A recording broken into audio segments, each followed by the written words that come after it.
Bueno, una de las cosas interesantes también es de ver que con estos picos de CO2, que son solamente, donde hay solamente anomalía en CO2 y no en potencial espontáneo, estamos mirando, como han podido ver, fallas a nivel regional, es decir, son fallas que están cortando todo este edificio volcánico, no solo Stromboli, pero todas las islas sobre distancia de más de 100 kilómetros, son estructuras geológicas grandes, y la cosa muy interesante es de ver que estas anomalías son identificadas por G1, por ejemplo, que se encuentra por aquí, está identificado por 1, 2 puntos. F1 está identificado por 1, 2, 3 puntos. De acuerdo que el paso de medida está de 20 metros. Es decir, que ahí estamos tratando de anomalía de 40 metros, por F1 estamos tratando de anomalías de 60 metros. Es decir, que no es porque estamos buscando estructura regional que hace 100 kilómetros de longitud, que estamos siempre hablando de plan de fallas. Es decir, la intersección de un plan con la topografía ya se va a reducir a cosas que son de 40, 60 metros, nada más. Es decir, que es muy importante cuando se va a investigar en el campo, en el objetivo de identificar fallas, la escondida, todo eso, con este tipo de equipo, de ya no pensar que, bueno, por el hecho que son fallas de 100 kilómetros, que al paso de medida vamos a tomar una medida cada 100 metros, no. Para identificar sistemas de fallas hay que tomar una medida mínimo de un paso, una medida cada 20 metros. Porque es siempre intersección de plan de fallas con topografía. Al final estamos hablando de va a afectar el medio en términos de permeabilidad solo sobre 40, 60 metros, nada más. Bueno, ya entonces con estos métodos hemos visto que estamos capaces de identificar límites de cráteres, de caldera, etcétera, y circulación de fluidos asociado a estos límites estructurales. Bien, ahora, ¿qué tal del aspecto monitoring? ¿Cómo estos parámetros van a variar en el tiempo en caso de una crisis volcánica? Entonces vamos a ver, nos vamos a quedar siempre en el mismo volcán, pero la zona somital de Stromboli, cerca de los cráteres activos. Y ahí es uno de los trabajos hechos en el Stromboli con un trabajo de detalle de la zona. Ahí no es que está nublado en la parte izquierda aquí, solamente es el humo del cráter activo, que es el cráter Sudovec, que se encuentra justo a algunas decenas de metros a la izquierda. Bien, entonces en esta zona de escoria stromboliana hemos hecho trabajo de temperatura, 30 centímetros de profundidad, trabajo de potencial espontáneo también. Como pueden ver, obviamente, donde hay anomalías positivas, es decir, subida de cargas positivas, hay obviamente también anomalías de temperaturas que son asociadas, porque obviamente esta agua caliente va a subir y hace aumentar la temperatura del suelo. Y en términos de interpretación a nivel estructural, obviamente, interpretar anomalías de este tipo circular, obviamente, se puede interpretar muy sencillamente como límites de antiguo paleocráter que permite a estos fluidos de subir hasta la superficie. Bien, si ustedes quieren hacer una reiteración en el tiempo, ver cuál es la anomalía potencialmente la más interesante, obviamente, una vez que ustedes tienen un mapeo, van simplemente a ver dónde está localizado la anomalía con la amplitud mayor. Entonces, bueno, mirando todo este mapeo, miran que las zonas donde tiene más rojo es la zona de F1. Entonces, bueno, se ha decidido a partir de ahí de trabajar cruzando esta anomalía F1. Es un trabajo que se hizo este mapeo se hizo en el 99.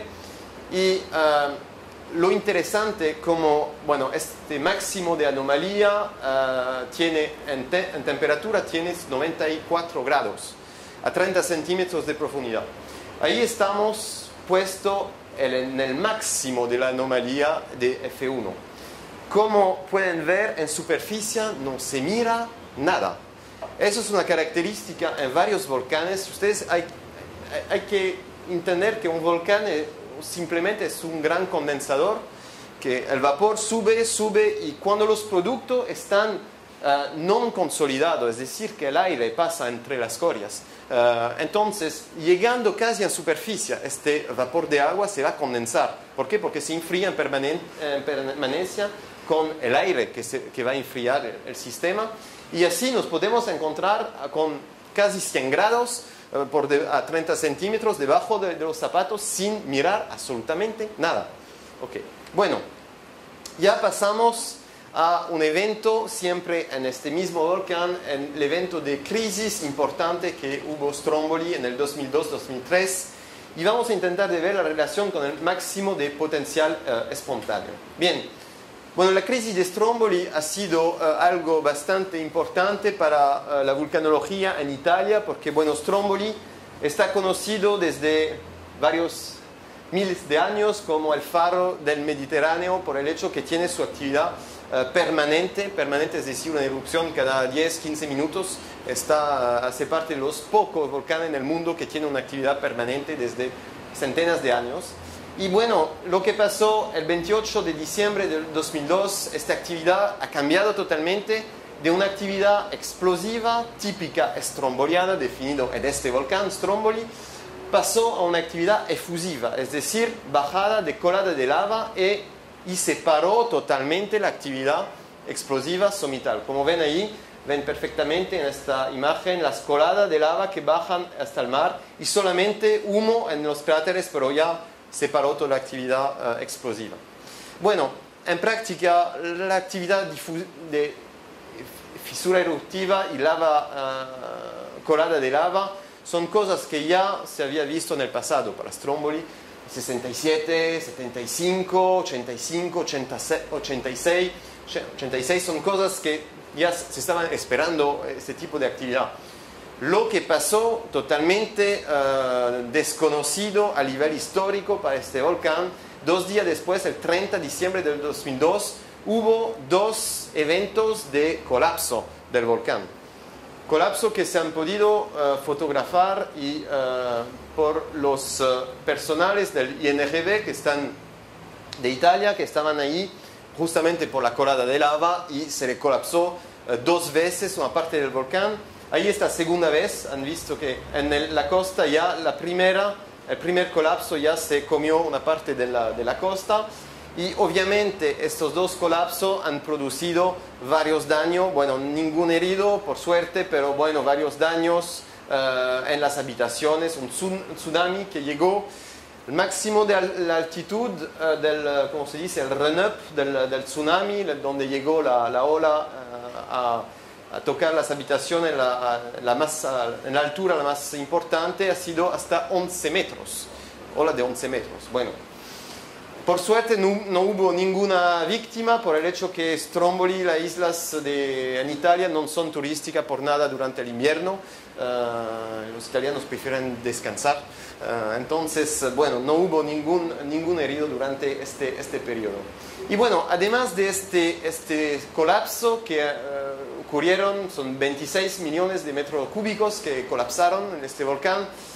Una cosa más intrigante y problemática para la protección civil ha sido la aparición de todo un sistema de fracturas todo alrededor de los cráteres. Sabiendo que, como pueden mirar ahí, hace más o menos 2000 años hubo un evento de colapso muy grande que formó este aspecto de la Sierra del Fuoco, ahí con obviamente un material mucho más importante, estamos hablando ahí de 1 kilómetros cúbicos que bajó hasta el mar. Entonces, estas nuevas fracturas han sido problemáticas. Estas fracturas las pueden ver muy bien en estas fotos que se han abierto todo alrededor de los cráteres. Miran también, ahí estaba la anomalía F1 donde no se miraba absolutamente nada en el 99. Ahí durante la crisis 2002-2003 estaba un campo fumarólico en estas zonas con las fracturas. Bien, entonces durante estos años la reiteración de este perfil cruzando estas varias anomalías, cruzando todo el sistema de fracturas. Además son fracturas que se han ido abriéndose desde el enero del 2003 hasta el abril 2003, es decir, que estábamos con un sistema que se estaba abriendo. Entonces, eso es el perfil, entonces las fracturas se encuentran y el perfil que hemos reiterado desde varios años es este perfil A'. Entonces, eso es el cráter sudovest, es el cráter sudovest que se encuentra por ahí. Entonces, miran, las fracturas se han abierto exactamente en esta parte. Bueno, como pueden ver también en la foto de antes, las fracturas se han abierto exactamente en los máximos de las anomalías. Esa es la primera constatación. Es decir, que obviamente se cambia el estado de un volcán, obviamente se va a cambiar, bueno, se llega a fracturar un sistema, se va a fracturar un sistema en las zonas más débiles.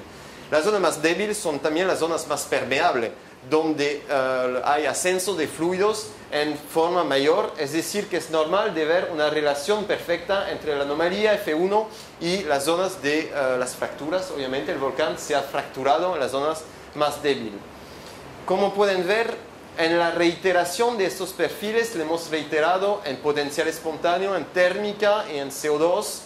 Como pueden ver, en potencial espontáneo durante la crisis, en enero y en marzo, en rojo y en negro, el potencial espontáneo sigue aumentando para llegar a un máximo en marzo 2003. Nunca hemos tenido valores tan altos.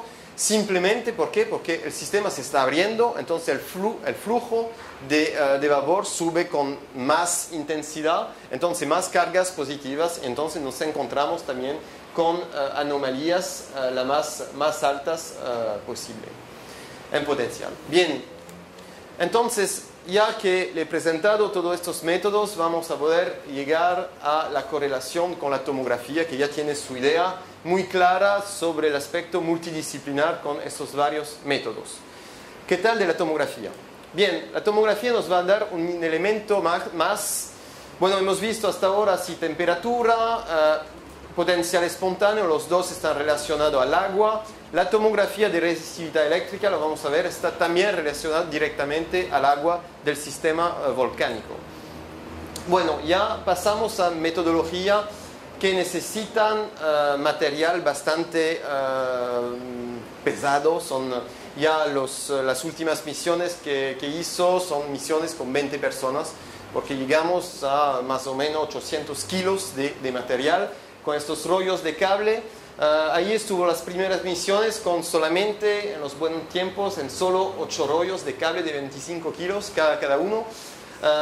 64 electrodos, 1280 metros de cable.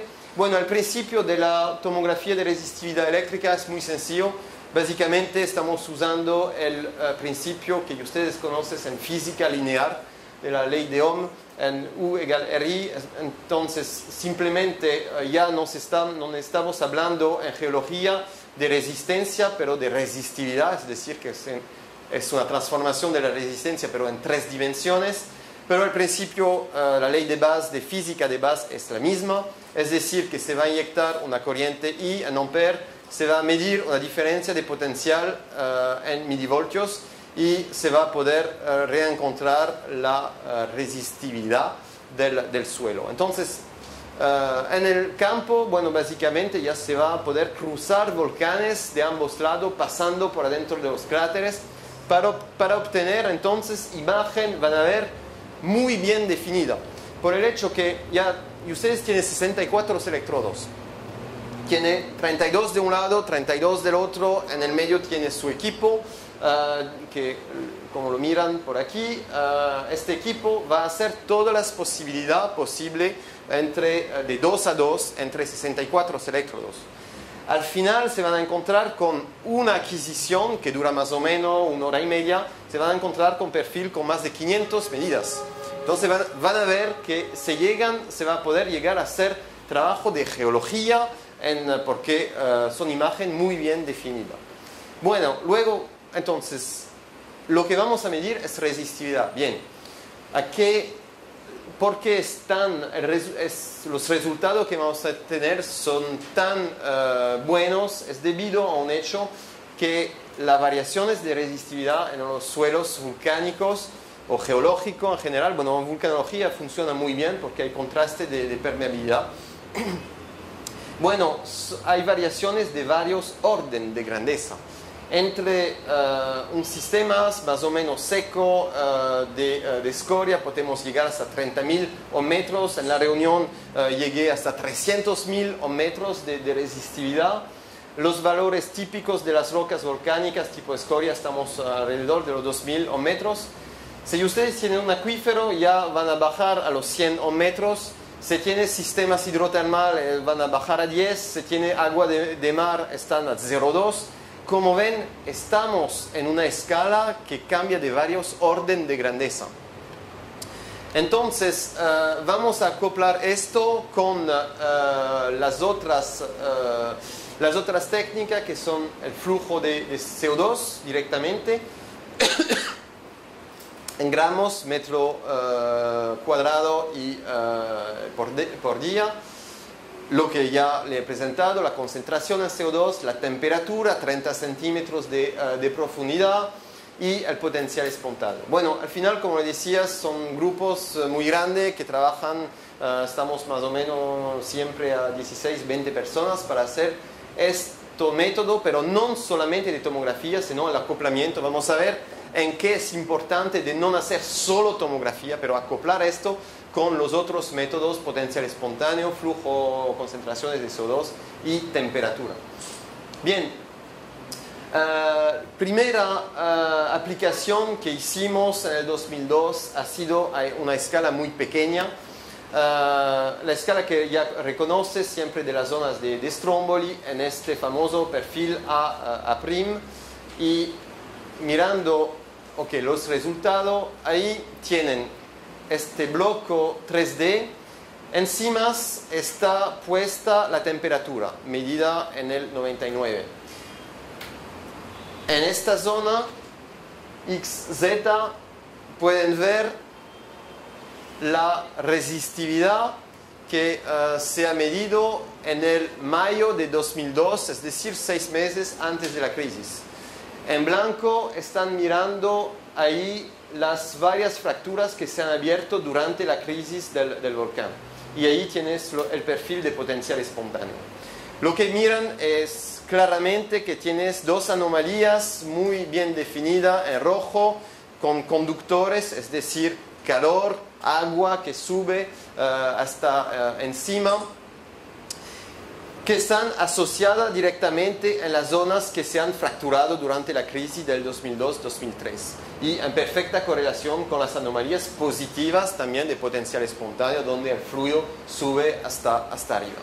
Bien, esta escala pequeña, como pueden ver, ya la investigación máxima en profundidad no llega máximo de 50 metros. En geología necesitamos más entonces de profundidad, entonces más cable para llegar a la escala de todo un volcán. Entonces ya le voy a presentar lo que hemos obtenido en el volcán Stromboli, cortando con 800 kilos de material de ambos lados este volcán. Bien, entonces ahí está la mapa geológica de Stromboli y le voy a presentar entonces en amarillo este perfil que cruza el volcán pasando muy cerca de los cráteres activos que se encuentran por ahí. Eso es el resultado de la tomografía de resistividad eléctrica. Como pueden ver, primero lo presento solamente este resultado, justo para que se dan cuenta, no sé si se mira muy bien, pero hay todos los puntos blancos que miran por allí, son puntos de medidas. Es decir, que hemos tratado de ver con varios sistemas de inversión de datos, porque obviamente estamos tratando, esto es siempre un modelo, después de los datos se va a invertir los datos, pero la cosa fantástica es que con una cantidad de datos tan grande ya van a ver que obviamente no hay muchas soluciones, estamos muy cerca de la realidad por la cantidad de medidas hechas. Entonces, lo que se pueden ver en esta imagen es simplemente, bueno, un cuerpo muy conductor en la parte encima de este volcán, una parte de este conductor llega hasta la superficie, como pueden ver por aquí. De un lado mira este conductor que está alrededor de 70 metros, y del otro lado mira del otro lado de la isla, es mucho más resistente. Bueno,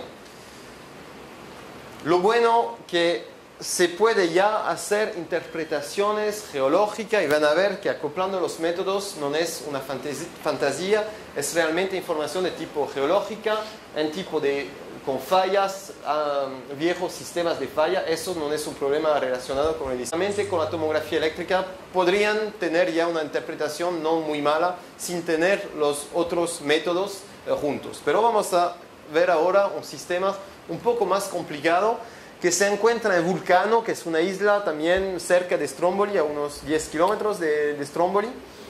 Vulcano pequeños, es por eso que hemos podido hacer perfiles por todo lado. No son como los volcanes del Perú, bueno, ahí hace solo 300 y pico metros de altitud, entonces nos podemos permitir de hacer perfiles de todos lados. Y bueno, vamos a ver este perfil, el perfil 1, este ovest, que corta el edificio de Vulcano pasando en el mismo cráter, en el fondo del cráter. Bien, ese es el resultado que hemos obtenido en tomografía de resistividad eléctrica. Y allí, como ven, ya se está complicando un poco la cosa. Bueno, obviamente la primera cosa que vemos es el límite, como en el Stromboli, límite del cráter, es decir, límite geológico en superficie que se mira con la continuación en profundidad, que limita la extensión del sistema hidrotermal. Bueno, esa es la primera cosa. Luego miran que tiene un conductor que está alrededor entre 5, 10, 20 ohmiómetros con este color azul que está presente por todo el volcán, desde la parte baja, subiendo, y del otro lado, adentro del volcán. Bueno, ya se empieza a ser un poco más difícil como interpretación. El problema es debido, obviamente, que cuando ustedes tienen circulación de fluidos, le hablaba antes de la alteración hidrotermal, y la alteración de las rocas llega, como saben, en la arcilla. La arcilla contiene mucha agua, y entonces es totalmente imposible en tomografía hacer la diferencia entre un sistema dinámico de circulación de fluido y un sistema estático, que es la presencia de arcilla. Entonces ustedes van a tener una imagen muy linda, muy bien definida, etc. Pero bueno, luego tienen que hacer una interpretación. Y para llegar a esta interpretación, la mejor cosa es de hacer el aspecto multidisciplinar. Entonces, como pueden ver, hay aquí los otros métodos que le he presentado, como el flujo de CO2, el potencial espontáneo y la temperatura, que le permiten de ver inmediatamente que hay una zona, la zona ovest del volcán, que está totalmente sin señal. Es decir, que esto no es un fenómeno dinámico, es un fenómeno estático, no es circulación de fluidos, es algo relacionado a la alteración de los productos y la presencia de arcillas que está presente en este volcán. Y bueno, siempre cuando el aspecto geológico, cuando ustedes van a mirar esto y mira este cuerpo azul que está subiendo hasta encima, bueno, ya miran un poco la geología, y miran perfectamente que en este perfil, llegando encima, este color rosado es el color de las arcillas. Y además, entonces, de este aspecto de ver la presencia de arcilla, están capaces de ver todas las capas gris que miran en el volcán de Vulcano. Eso es debido a la última erupción del 1888. Entonces, además, ustedes están capaces de tener informaciones geológicas, es decir, una capa de productos, porque en geología obviamente están limitados, bueno, pueden tener fuerzas, pero cuando se tiene que excavar a más de 1 metro ya empieza a ser un poco difícil. Entonces, con este aspecto ya tiene la posibilidad de tener espesor de capas de la última erupción, en el caso que antes ha tenido el edificio ha tenido una alteración, es decir, un cambio, un contraste de resistividad. Bien, entonces están mirando que acoplando estos métodos están capaces de distinguir fenómeno estático relacionado a la circulación de fluidos con fenómeno dinámico con fenómeno estático. Bien, entonces Para resumir este aspecto, están viendo entonces la importancia de los límites estructurales, en particular lo que hemos visto que sea en el Stromboli como en Vulcano, es que cada vez tienen el límite estructural de un cráter que está limitando la extensión lateral del sistema hidrotermal. Bueno, ahí nos podemos preguntar por qué es así. Porque si ustedes no ponen una fuente de calor, bueno, en práctica podrían tener un sistema hidrotermal con una extensión cualquiera. Porque esta extensión de los sistemas hidrotermales tiene que limitarse por borde de cráteres. La razón, pueden tener dos tipos de razón. La primera razón es de tipo litológica, es decir, que cuando ustedes han producido cráteres grandes como esto, muchas veces, y es el caso de Stromboli y de Vulcano, es relacionado con interacción con el agua. Los productos que van a rellenar, una parte de los productos que van a rellenar son productos bastante permeables y entonces hay un contraste de permeabilidad siempre en los productos de rellenos. Muchas veces son mucho más permeables que los productos más antiguos que son afuera del volcán. La segunda cosa que no hay que olvidar es el problema de permeabilidad al límite de estos cráteres. Si ustedes se acuerdan bien de lo que hemos visto justo antes, esta correlación de mínimo de potencial espontáneo con máximo de CO2 que se encuentra siempre en los límites de cráteres de caldera, quiere decir que en estos límites tenemos zonas más permeables. Si ustedes miran un poco en la geología, lo que se miran a una escala mucho más pequeña, tenemos exactamente estos mismos efectos que se encuentra a escala de algunas decenas de centímetros, que son en los mud cracks. Cuando ustedes tienen este tipo de permeabilidad con fracturas muy pequeñas, que son de 1 milímetro, solamente esta fractura le permite al agua de no pasar del otro lado, simplemente porque tiene sobre 1 milímetro un aspecto más permeable. En los volcanes lo pueden tener exactamente de la misma manera, es decir, que hay un relleno de los cráteres que siempre con producto más permeable, pero en la frontera tiene unas zonas de más grande permeabilidad. Es decir, que el sistema hidrotermal ya no va, es esta pequeña zona de, hemos visto, 40, 60 metros, ya permite al fluido de no ir más allá. Entonces, por eso que haciendo estudios de sistemas hidrotermales también hacemos un estudio sobre las estructuras del edificio volcánico. Bien, ahora, ¿cuál es el límite de profundidad? Si queremos aplicar este método, decir que bueno, está interesante de aplicarlo en varios sectores, ¿hasta qué profundidad podemos llegar con este método? Bueno, básicamente depende de la largueza del cable. Entonces, desde este perfil que hemos hecho en el Stromboli con más o menos 200 metros de profundidad, hemos doblado el cable para llegar a 450, 500 metros de profundidad para investigar tipo evento como deslizamiento de una parte de un volcán. Y obviamente ya estamos doblando de 8 bobinas, estamos pasando a 16 bobinas, a 2 kilómetros 500 de cable, llegando casi a 800 kilos de material.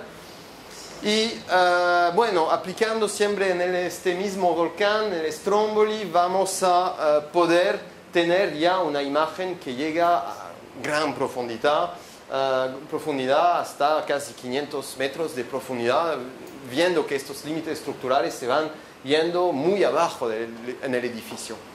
Bueno, si queremos ir, si decidimos que 500 metros no está suficiente, nos hemos dicho que ya 2 kilómetros de cable, porque hay que realizar que estos cables son muy pesados. ¿Por qué? Porque adentro hay 32 conductores, no es un cable, porque hay 32 salidas con electrodos cada 40 metros, es decir, que un cable hay 32 conductores por adentro.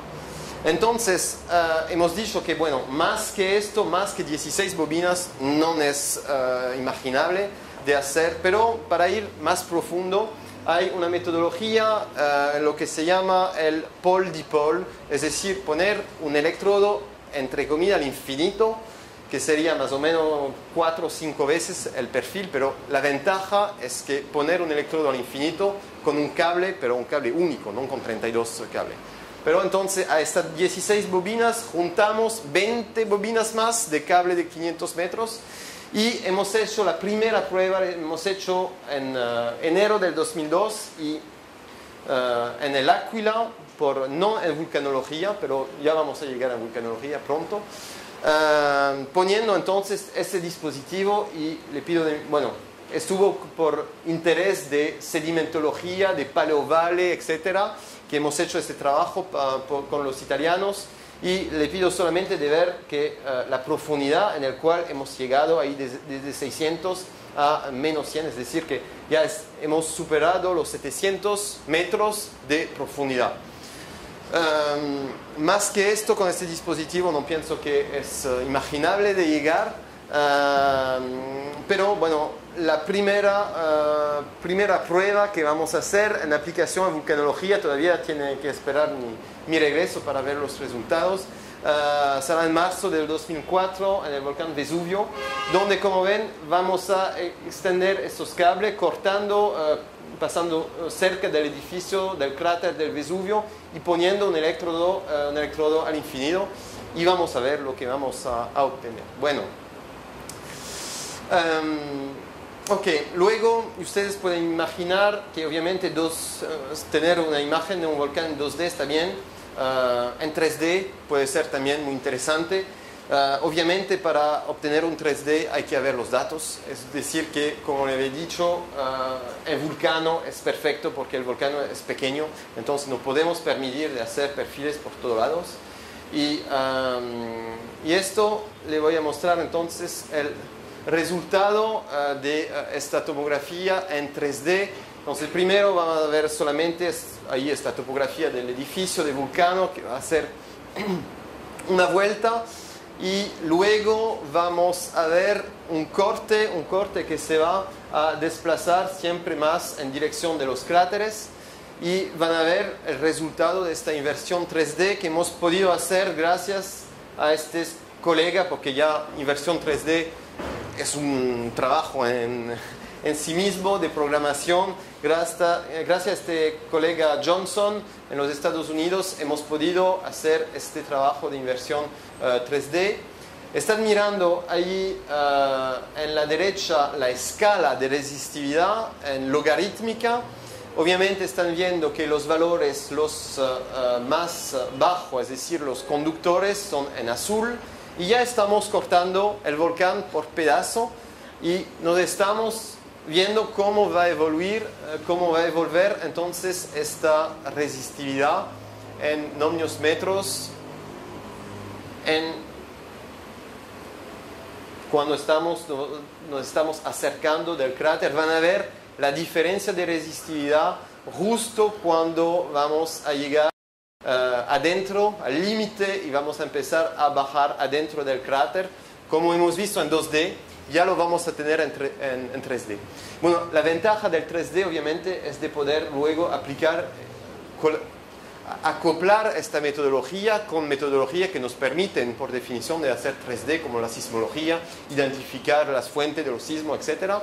Y bueno, ahí como ven, estamos en colores todavía naranja, más o menos, y van a ver cómo va a bajar muy rápidamente cuando vamos a empezar a ingresar directamente en el cráter de Vulcano.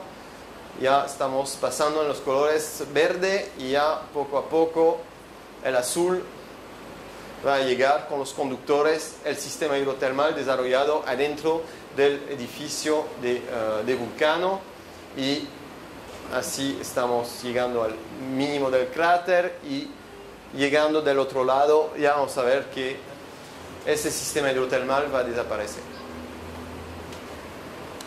Bueno, le repito, para hacer esto obviamente hay que tener los datos y obviamente ahí, justo para decirle una idea, estos 9 perfiles son el resultado de 3 misiones de 15 días. Bueno, ya es un mes y medio de trabajo. Bueno, ya hemos pasado del otro lado y se pierde obviamente el aspecto sistema hidrotermal. Bien. Entonces, muy rápidamente le quería hacer ver que esta aplicación que hemos hecho en los resultados que hemos obtenido en el Stromboli, muy buena relacionada con esta crisis, no es por casualidad. Ahí le voy a presentar resultados idénticos que hemos obtenido en el Pitón de la Fournaise, donde estoy viviendo, en la isla de la Reunión. Entonces, en este volcán, que es un volcán de actividad hawaiana típica, como saben, estos tipos de volcanes no tienen una actividad siempre en la zona somital, pero por zonas de fracturas, hablamos de rift zone, donde hay los puntos de salida de lavas se encuentran un poco en varios sectores. Bien, haciendo el mapeo de potencial espontáneo del cono del Pitón de la Fournaise, se ha obtenido este tipo de resultado. Bueno, en potencial espontáneo ya pueden entender ustedes mismos los resultados principales. Los valores positivos en blanco son las zonas donde hay ascenso, máximo ascenso de gas, vapor de agua. Y luego tenemos un eje mayor que es norte-sur, que cruza el edificio, también algo en la parte este. Entonces, vemos todas las actividades del volcán Pitón de la Fournaise en los últimos 20 años, con las varias fracturas que se han producido, las varias erupciones, fisuras eruptivas, etc. Ven que, bueno, tiene una correlación perfecta entre la subida de magma y también el sistema hidrotermal actual, es decir, la zona más débil. Obviamente, como decía, una zona más débil está utilizada lo que sea para el vapor de agua, para subir, y tan como por el magma. Va a utilizar también la misma zona de debilidad para subir hasta encima. Bien, eso es la zona somital de la zona del cráter. Bueno, en realidad son dos cráteres, Bory y Dolomieu. Y se hizo este trabajo en el julio 2006. Bien, ahora, bueno, he tenido suerte que en el 2007 hubo una crisis muy importante como la de Stromboli en el Pitón de la Fournaise. Bueno, esta crisis que ha sido definido por la prensa como la actividad del siglo, y han tenido razón por una vez, la prensa no dijo tonterías. Y bueno, esta erupción empezó el 2 de abril de 2007 con una erupción bastante baja, como pueden ver, a 600 metros de altitud, que llegó hasta el mar. Y bueno, como pueden ver, con erupciones bastante fuertes en la interacción entre el magma y el agua, lava muy fluidas que han bajado del Pitón de la Fournaise. Y la consecuencia de esto, unos días después, empezó el 2 de abril, entre el 5 y el 7 de abril lo que pasó, que se colapsó toda la zona somital. Bueno, estamos hablando, como ven, ahí estaba en el 2006, que estaba totalmente lleno hasta que desbordaba el cráter del Dolomieu, y entre el 5 y el 7 de abril colapsó una zona de más o menos 1 kilómetro de diámetro sobre 320 metros de profundidad. Bien, el fenómeno fue bastante sencillo para entender, es decir, que hemos tenido una salida muy importante a partir del 2 de abril abajo, y eso produjo obviamente el colapso de la zona somital. Bueno, y hemos llegado entonces a esta diferencia morfológica muy importante en la zona somital del Pitón de la Fournaise. Bueno, nosotros hemos tenido exactamente la misma estrategia que en el Stromboli, es decir, que una vez que hemos identificado, hemos hecho este mapeo de potencial espontáneo en toda la zona, hemos decidido de escoger una zona la más interesante por el gradiente más importante entre zona roja, es decir, de subida más importante de vapor de agua, con zonas, como pueden ver, de color viola, con la parte más baja, menos afectada por circulación de fluidos. Y hemos definido este perfil que ha sido nuestro perfil de reiteración del potencial espontáneo. Bien, para reiterar las medidas exactamente en el mismo lugar, hemos instalado cadametros, referencia en el suelo, y hemos hecho estas medidas. Bueno, y la cosa importante es que una parte de nuestro sistemas de reiteración colapsó durante este evento. Hemos perdido 120 metros de perfil. Bueno, ahí son los resultados. Como pueden ver, hemos hecho las medidas justo antes del colapso. No es para nada, bueno, no estamos esperando que iba a colapsar el volcán de esta forma, pero bueno, cuando hemos tenido la información del observatorio del Pitón de la Fournaise, que nos decíamos ya, estamos viendo algunos sismos, el magma está subiendo, etc. Entonces para nosotros estaba interesante porque nos dimos que, bueno, si el magma sube, va a presurizar el sistema hidrotermal. Se presuriza el sistema hidrotermal, va a cambiar el fluido, la cantidad de fluido que sube encima. Entonces, teóricamente, con el potencial espontáneo vamos a tener más cargas eléctricas y vamos a tener que ver un cambio. Es por esto que hemos hecho, entonces, como ven, a 3 días de intervalo, el 27 de marzo y el 30 de marzo de 2007, estas dos reiteraciones. Bueno, para que se vean mejor, ahí en rojo está simplemente la diferencia de los dos señales en milivoltios. Como pueden ver, hay toda una zona que se encuentra ahí donde la diferencia es muy importante. Tenemos por esta zona una zona que ya se queda más o menos con un señal igual en el rango de la variación del error de las medidas.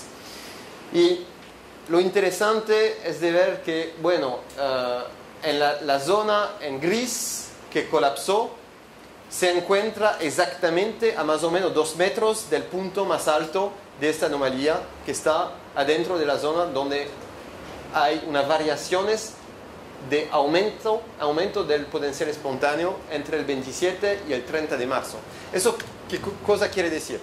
Quiere decir simplemente que obviamente si se impone al sistema hidrotermal de hacer subir más vapor hasta encima, obviamente el vapor va a salir por la zona más permeable, es decir, por las zonas de anomalías positivas ya del señal, reiterando un perfil 2 veces en condiciones de actividad distintas del volcán. Cuando tienes la información que la sismología está cambiando, etc., bueno, está cambiando algo también en profundidad, eso es seguro. Haciendo esta diferencia ya estamos capaces de ver las zonas más débiles y la hemos encontrado más o menos a 2 metros del máximo de donde hubo una diferencia de subida de gas, la más alta. Es ahí que colapsó el volcán y que hemos perdido esta parte del perfil. Entonces, en conclusión, van a ver que, bueno, tenemos una importancia de estos sistemas hidrotermal, una importancia de los máximos de potencial espontáneo, que sea en el Stromboli como en el Pitón de la Fournaise. Hemos visto que estamos capaces de ver las zonas, bueno, en el Stromboli son zonas que se han abierto en fracturas, en el Pitón de la Fournaise son zonas que han colapsado. Y esto con una precisión métrica, porque en los dos casos hemos hecho medidas al metros para precisar y reiterar estos perfiles. Una cosa interesante, ya ustedes miran a más grande escala el Pitón de la Fournaise. Bueno, ya el blanco ya colapsó. Eso ya está hecho. Si ustedes miran la mapa del potencial espontáneo en su globalidad, mira un eje preferencial rojo que está por aquí. Bien. Ahora, si ustedes analizan una erupción cualquiera, por ejemplo, en interferometría radar, bueno, le recuerdo que la interferometría radar le permite con cada mismo color, es más o menos son algunos centímetros de deformación. Esta es una imagen, dos imágenes que permiten tener una idea de cómo se está deformando el edificio. Ahí, por ejemplo, es una interferometría radar en VISAT de febrero del 2005, con un sistema que se abrió, luego una fractura eruptiva que se abrió obviamente al máximo de la zona de deformación. Bueno, pero lo que es interesante no es esto, no es la zona donde se abrió la fractura, es cómo el volcán se está deformando en su globalidad con respecto a una intrusión que va obviamente a hacer cambiar la morfología del edificio. Como pueden ver, en la parte este del volcán, dirección del mar, el sistema se está deformando como un sistema plástico, que se está en función de la distancia, en función de la distancia, van a ver que para deformar de 1 centímetro tiene que haber siempre una distancia más grande.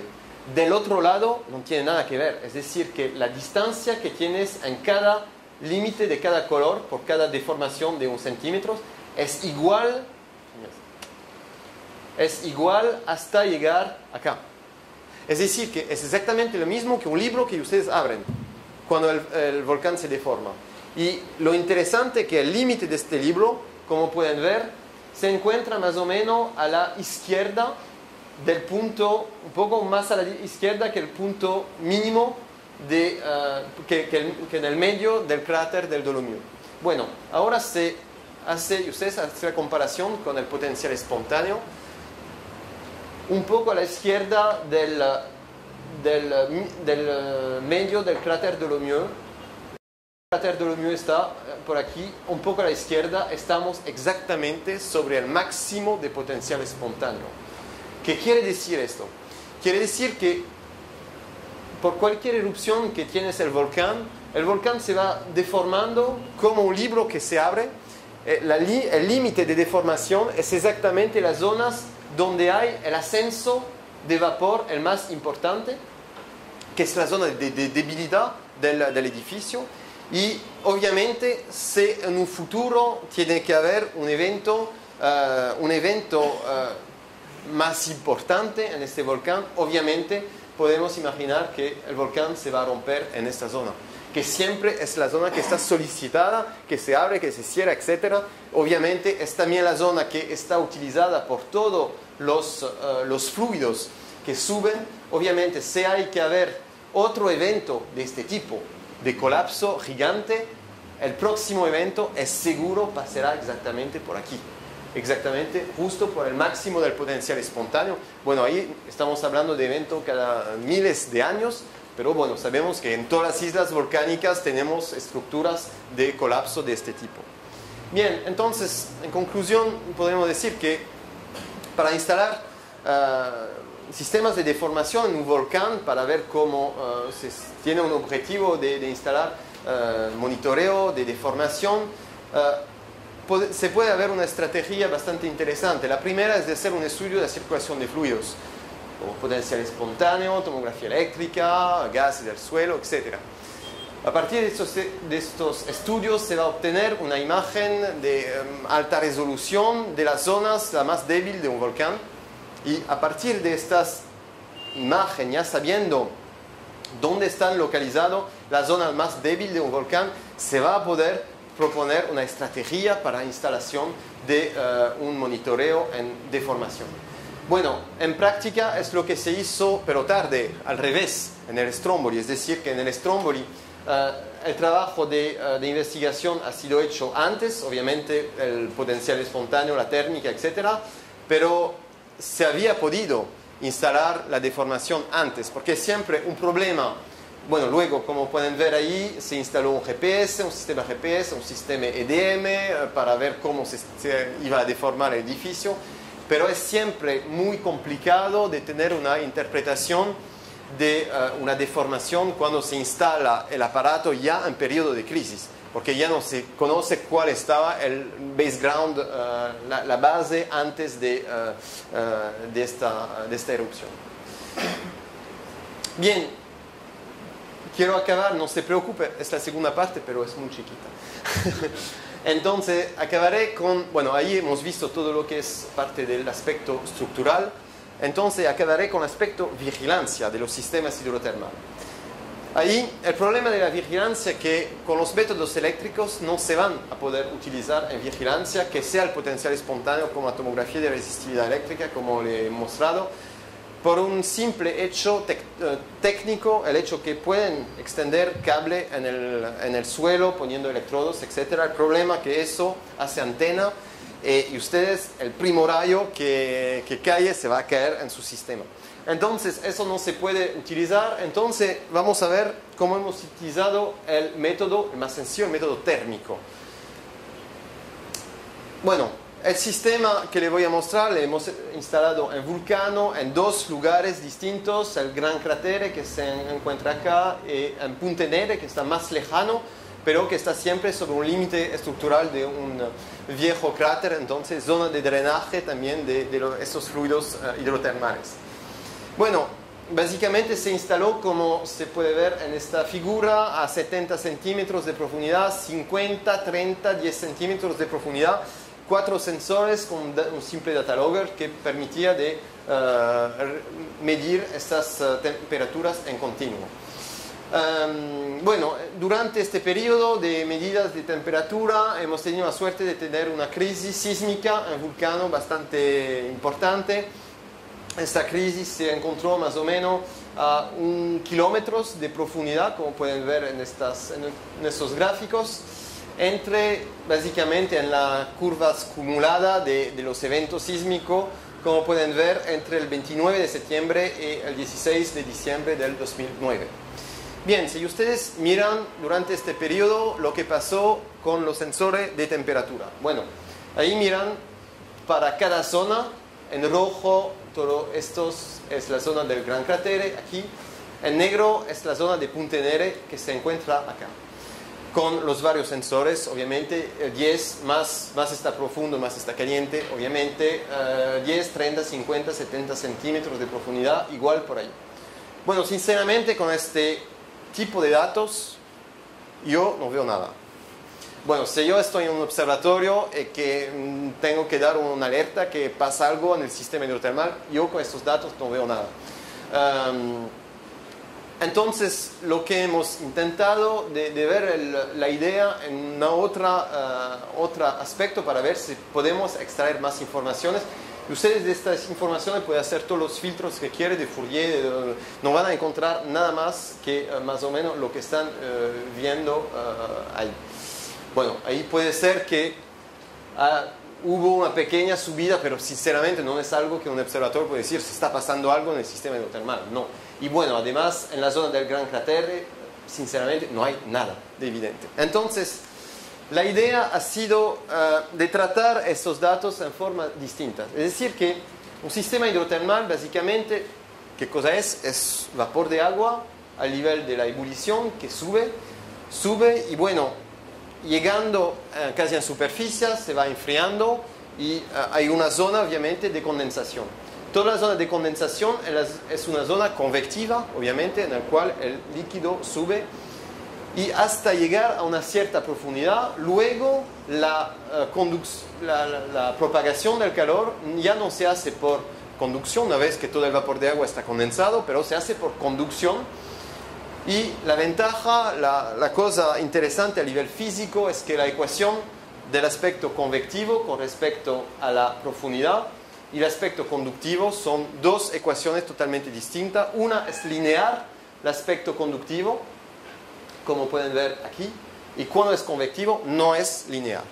Básicamente, cuando tiene un volcán tiene un aumento de la actividad hidrotermal, se va a desplazar esta curva hasta eventualmente llegar a fumarolas. Entonces, lo que hemos intentado de ver es de estudiar la linearidad o no linearidad de estos 4 puntos en respecto a la profundidad. Bien, como sabes, hay un coeficiente R2, el R cuadro, que permite de hacer este aspecto cuando tiene una recta, ver si si tiene una linearidad, está cerca de 1 o no. Entonces, es lo que hemos hecho en estos dos datos, hemos aplicado el R cuadro y eso es el resultado que hemos obtenido. Hemos invertido la escala, es decir, que el 1 es algo totalmente lineal, es decir, 100% de conducción. Igual por aquí, por el Gran Cratere, y como ven, se mira perfectamente ahí la perturbación del sistema hidrotermal relacionado al aspecto crisis sísmica, cuando antes, con los datos que teníamos, los datos sin tratamiento especial, no se encontraba nada. Lo importante de esta nueva técnica es que además no es que solo hacemos la aplicación de los filtros clásicos, análisis de Fourier, todo eso, no puede funcionar. Es decir, que aplicando este método ya hacemos un filtro natural para todas las perturbaciones externas. Estoy diciendo, variaciones diurnas, nocturnas, variaciones estacionales, o una nube que está pasando, que está disminuyendo el aporte externo de calor en los sensores. ¿Por qué? Porque todas esas perturbaciones externas son perturbaciones conductivas. Es decir, que todas esas perturbaciones externas que no nos van a hacer ver nada en el señal, son todas perturbaciones conductivas, mientras lo que estamos queriendo ver en vulcanología son perturbaciones convectivas. Simplemente perturbaciones que no están lineal en función de la profundidad, nada más. Entonces, con esta metodología ya estamos capaces de ver cuándo tenemos una perturbación del sistema hidrotermal y, como le había dicho en el inicio de esta presentación, la perturbación de los sistemas hidrotermales y la interacción entre el agua y el magma hace parte de los fenómenos los más peligrosos en vulcanología. Entonces, bueno, es bastante interesante de poder vigilar este aspecto, perturbación de los sistemas hidrotermales de los volcanes. Bueno, gracias por su atención.